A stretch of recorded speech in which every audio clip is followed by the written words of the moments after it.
హైదరాబాద్ నగరంలోని చూడీ బజార్ ప్రాంతంలో పేద ప్రజలు వేల సంఖ్యలో ఉన్నారు.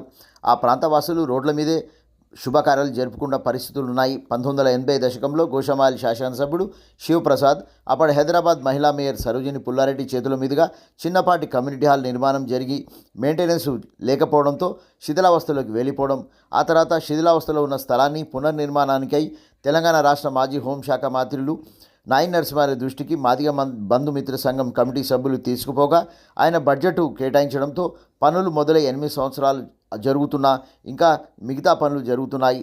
కరెంటు బిల్లు పెండింగ్ అంశం, వర్షం నీరు లీకేజీ లాంటి సమస్యలను పూర్తి చేసి స్థానిక బస్తీ ప్రజలకు అంబేద్కర్ రామ్ మనోహర్ లోహియా కమిటీ హాల్ అందుబాటులోకి వస్తే పేద ప్రజలకు ఆసరాగా ఉంటుందని అక్కడి ప్రజల వాదన.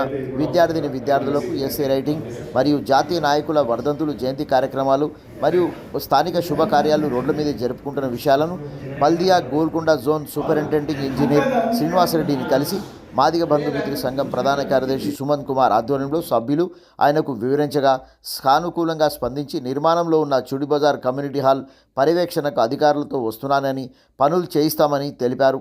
ఎస్సీ శ్రీనివాసరెడ్డిని కలిసిన వారిలో సంఘం సలహాదారులు శివకుమార్, ఉపాధ్యక్షులు వెంకటేష్, అనిల్ కుమార్, గోషమాయల్ బీఆర్ఎస్ నాయకుడు యాదగిరి మరియు నాగరాజు తదితరులు ఉన్నారు.